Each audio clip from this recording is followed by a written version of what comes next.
everyone, Thordan Smash here, and yes, I am finally back home, but that doesn't mean the Apex Legends news is going to stop. As most of you know, the ALGS is in full swing, and with it, well, we have a pretty good idea of how buffs and nerfs are going to be hit in the next mid-season patch. So we're going to go over the buffs and nerfs, and also when is that next season mid-patch, and when can you expect it, and what's coming with it. We're going to go over all of that. We're also going to go ahead and give out 45 bucks. All you got to do is like, comment, subscribe. You know the drill. But without further ado, let's jump into today's topic.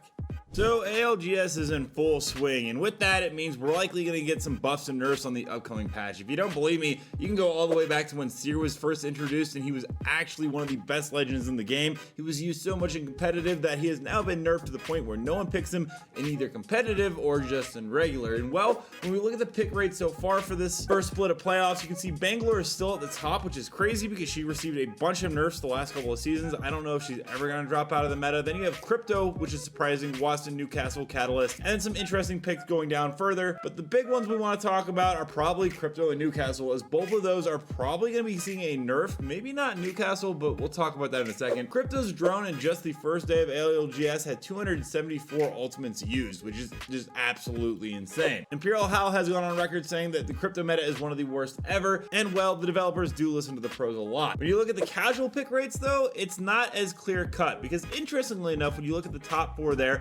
Bangalore is always sitting at top. I just think Bangalore is probably the most used legend in comp and casual. But then Crypto is actually in the bottom half of played legends. Newcastle has seen a steep uptick, but it's still actually in the back 10 picked legends, but its percentage has jumped by about 26%. The reason Newcastle is so good right now and so picked in comp as well, he has basically Lifeline's gold knockdown res that she used to do with a giant wall. However, it's even more powerful because it's now a mobile one, and comp players love being able to have some flexibility while moving a res teammate. They come up with half health, and overall, I'll be interested to see if they continue doing this with Newcastle. I personally think he is overpowered, but he's not picked by casual, so I'm not sure how you would go about balancing that. Something you might want to actually look at is probably the gold items. The gold loot bins and mythic loot bins were just added for this season, and so far I think it's actually a pretty cool idea and a unique, interesting concept. The problem is, like, when you get it, it gives you gold everything, which can make a team incredibly overpowered for the end game, especially if you just camp and don't do much fighting. You can go ahead and move through rank by just holding the end game spot, finding a gold bin,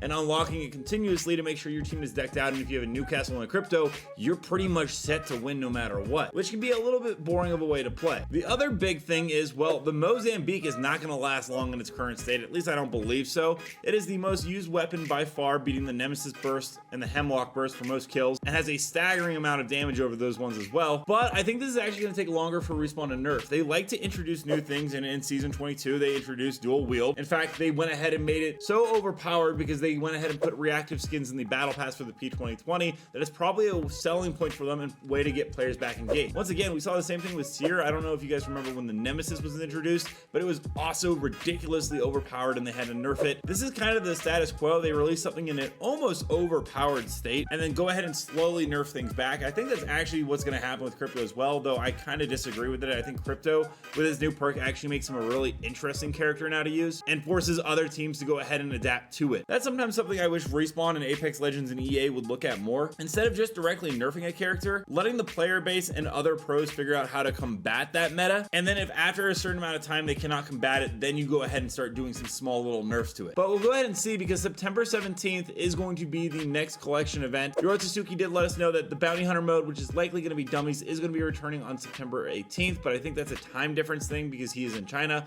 which is September 17th, which is Tuesday when our updates drop. There's going to be a brand new Mania event, which features all these legendary skins here, which should be coming on September 17th. It is going to be a milestone event. We still don't know the heirloom or the reward. It could be Pathfinder's Prestige, Bloodhound's Axe, although very unlikely going to be recolored as we just got Bangalore's. And the last thing we probably got to talk about in terms of meta is the health bar. This is a big point of contention. A lot of people do not like the health bar, at least that I've been seeing on Reddit. Health bars aren't healthy. There's posts such as health bars aren't healthy, the problem with the health bar. And I do kind of understand the frustration there. I would be interested in maybe seeing the health bar stay for limited time mode, or maybe even just in public matches for players to get accustomed to the game and not have so much going on. But I do think in a ranked or in an ALGS competitive scenario, you should probably remove that completely and never have it come in. If you're in a ranked setting or a comp setting, you are aware of your surroundings and how the game functions, and a health bar, I think, is just like a legal wall hack at a certain point. It also hurts other legends. We've talked about it before, but I'll go ahead and play this clip of Mirage with a nerf right here with his health bar, and it's completely made his character 100% useless, and they still haven't fixed it, so I'm not sure if it's an intended effect.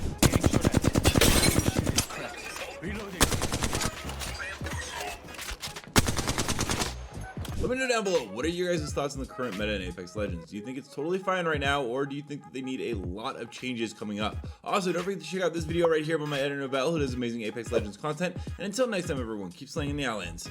See you out there.